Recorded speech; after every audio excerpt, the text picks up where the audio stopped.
Hey everybody, it's Angie from Trips with Angie, and I am here on the Viking River. We are docked just outside of Old Town in Cologne, Germany. We are almost to the end of our 7-night Rhine River cruise, and I'm going to share everything with you.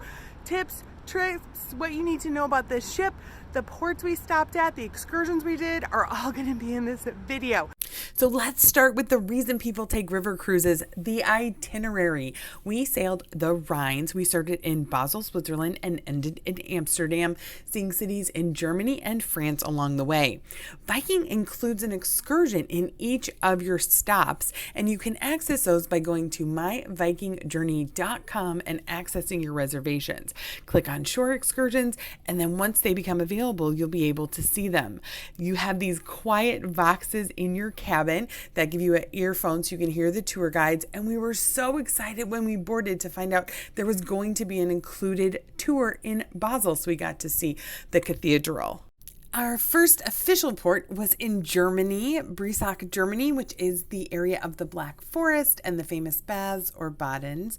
The included excursion was a motor coach excursion, and there were several other options. One thing that's really important to know about Viking including excursions is that the entire ship could be on the excursion with you. We're talking 190 people. So the places you're going to visit have to allow motor coaches. They have to be able to accommodate around 200 people at the same time. So they're going to be more touristy than other things you might find.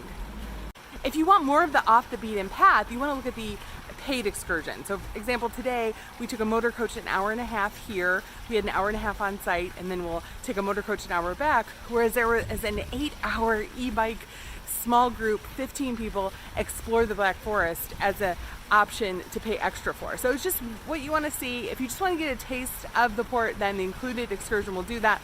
But just know you're going to be going to more touristy places that can handle a lot of people at the same time. In addition to the e-bikes, you could go to a World War II museum or a medieval village for an optional extra charge. So on this excursion, we decided to go our own way from the beginning. So the options here are a cuckoo clock demonstration, a hike, and a Black Forest cake demonstration, in addition to a glass blowing studio, a couple souvenir shops, and a small cafe. So we decided to head straight to the hike. We checked the map and then headed up to the waterfall. It took about 15 minutes to hike up to the waterfall, including a set of about 25 to 30 stairs. Then on the way back, we had a bit of traffic because the large group that did the organized hike was just starting up the trail. We got back here around 10:40, so we were able to grab a cup of coffee, go to the bathroom before the 11 o'clock cuckoo clock.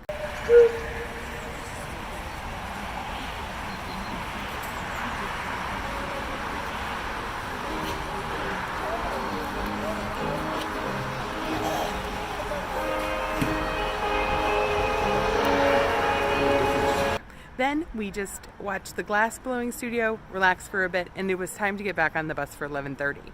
Now, if you wanted to do all three things, doing the proper cuckoo clock demonstration, you could do that. Then I would say head out on the hike on your own, hike in as many minutes as you can to be able to get back in time for the 11:10 Black Forest cake demonstration. You could do all three.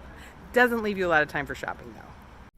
From Germany, we headed to France, Strasbourg, France, where we took the included Strasbourg Highlights excursion. We had about a 20-minute walk to the bus, and then we took a 40-minute tour of the outer neighborhoods before getting dropped off near the main old medieval city. And then we took a tour through the streets and went into the Notre Dame of Strasbourg.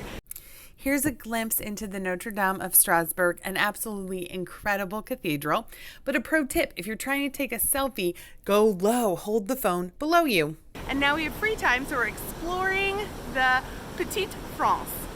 This adorable neighborhood offers shops and restaurants and even some tremendous bakeries and other activities. And it has a lock. I think you guys know how much I love locks. So let me give you a closer view of that. A lock is when you want to move a boat from one water level to another. So you go into this chamber, doors close on either end, and then the water level goes up or down. We found this adorable restaurant right on the river and scored a beautiful window table. You had to go right when it opened. And the best thing I had was this Munster cheese croquette. Strasbourg also offered a shuttle bus to and from the ship so you could spend more time in the city. The other options were a wine tasting, a food tasting, or a longer city tour. Then we headed to Speyer, Germany. This was a split day. So we started the day in Speyer, but we ended the day in Rüdesheim. We sailed in the middle of the day. So in Rüdesheim, you could do a dinner or a wine tasting, and then you also could opt for a full day tour to Heidelberg. So you would have skipped a lot of Speyer and Rüdesheim, but we opted for the walking tour. One of the highlights of the Speyer walking tour is the Speyer Cathedral. This is an enormous Romanesque style cathedral. Now, we visited on a Sunday, so we couldn't go inside, but the perk of that was we were treated to a 15-minute, basically bells concert as they called everyone in the village to church.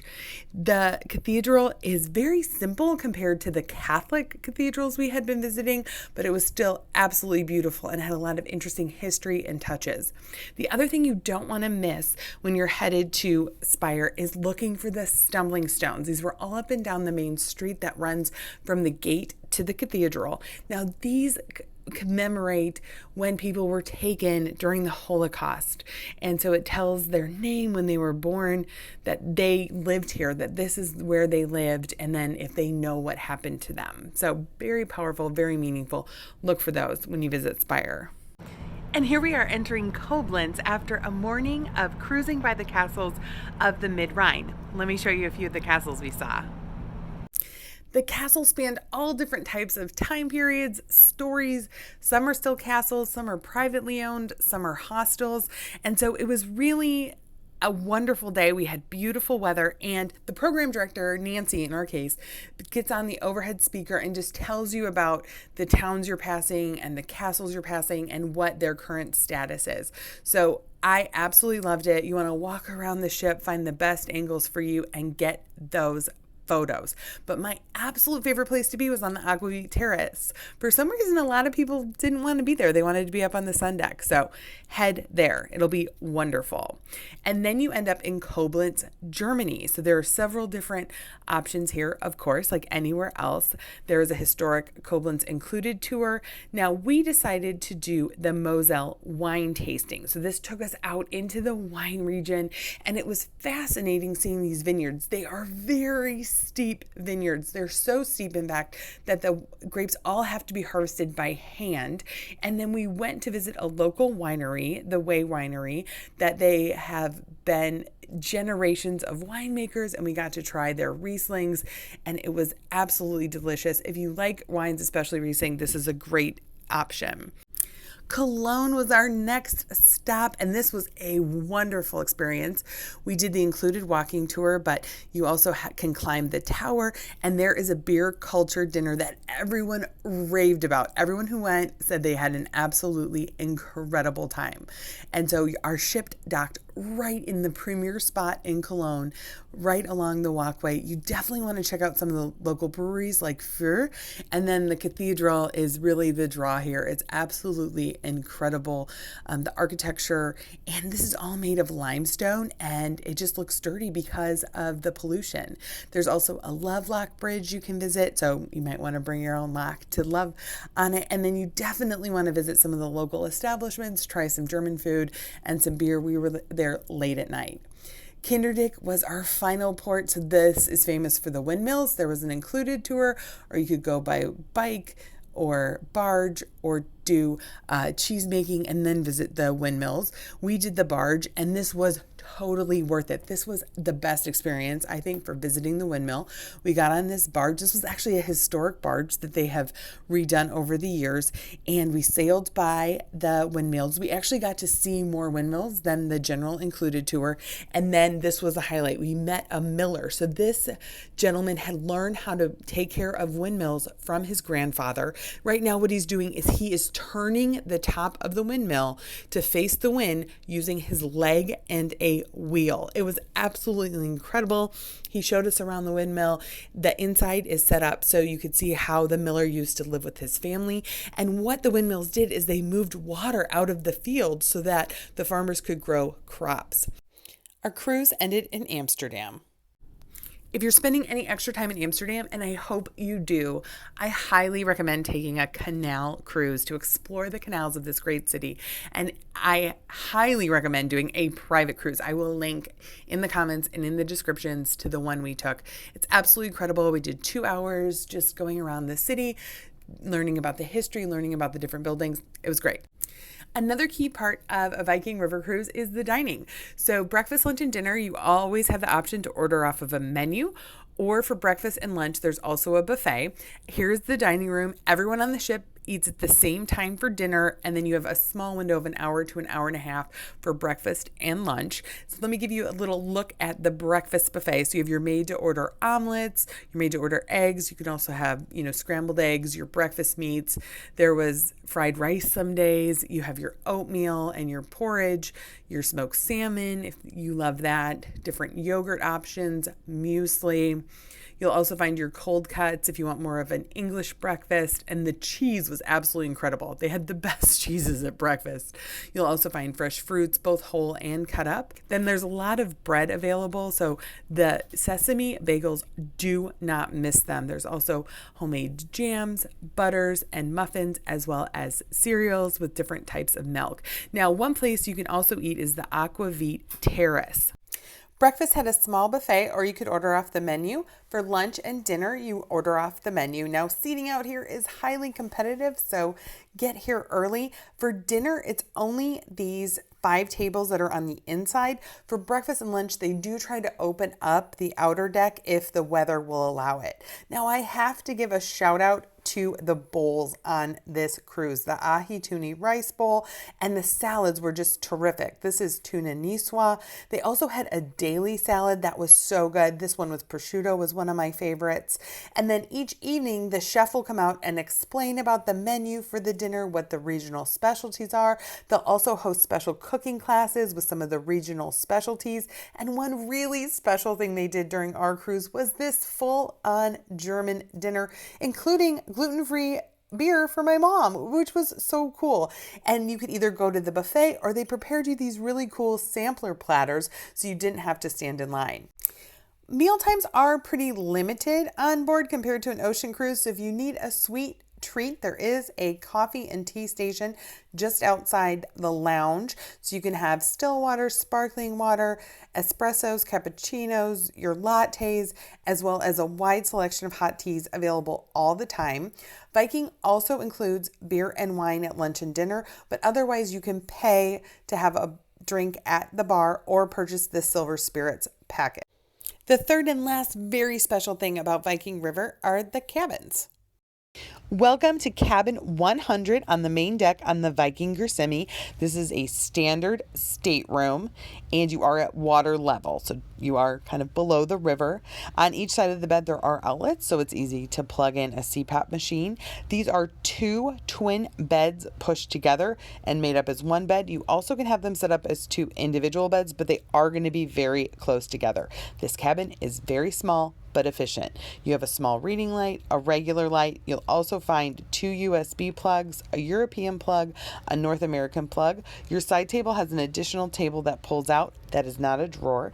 And then you have a small cubby area. You have a desk area with 3 more drawers, the large interactive television, and a small mini fridge. This is wine we bought in port and brought on board, so you can do that. You have your quiet boxes, which you'll need with headphones as part of your tours. They give you bottles of water every day, your ice bucket. You can request distilled water. There's a safe, a small closet. It was enough space for us for a 7-night cruise. You do need to put your key card in to turn on the electricity, your individual cabin controls, and then the bathroom is very small but very efficient. You have your shelves, you have included body wash, shampoo, conditioner, and lotion. This dial controls a heated floor, and then you have the small shower with the clothesline. It is wider back towards the shower head, and it is handheld. And here's your shower rating. So this is a little bit smaller than some of the other cabins we've looked at, but this does open a bit. So you have a little more space to get in and out, and then both close, but it is still a little tight, turning all the way around, but the handheld does help, so if you need to stand sideways. So that brings me to my final review. For the cabin, I'm giving it a 6 out of 10 because of the very small size, the very small inset windows, and the noise we would get throughout the night, especially when we were docking or going through locks. For the condition of the ship, a 9 out of 10. She looks great. Absolutely terrific condition. Casual dining, they don't really have it. You can sit down and order off of a menu for all of your meals, which I absolutely loved. And then for sit down dining, for the actual meals themselves, I'm going to give it a 7 out of 10. We had some issues getting food that was hot. We also had trouble with some of the menus. There was one night there was only an appetizer that I was interested in. They do a tremendous job highlighting regional cuisine, but on a sailing like the Rhine, this means you're going to be eating a lot of German food. And I guess I just don't like German food that much. For entertainment, 4 out of 10. Not a fan. They had an onboard piano player who was a lovely piano player, not the best singer, and he would make it so loud in the lounge. You couldn't have a conversation with another person. Just did not enjoy it. Now, they did bring on 2 guest performers. When we were in Cologne, they brought on a quartet, a classical quartet. And when we were sailing back into Amsterdam, they brought on a singing duo, which were phenomenal. That's the only reason there's a 4 instead of a 0. Service, 10 out of 10. The crew's absolutely amazing. We had the most fun with the crew, 10 out of 10. And value, I'm going to give it a 9 out of 10. Viking includes a lot. Having the excursions included, being able to unpack once and see all these locations, having beer and wine included with lunch and dinner. So they do a really good job here delivering a great value. So overall, that brings us to an 8.5 out of 10. What do you think? Have you sailed with Viking before? Let me know in the comments.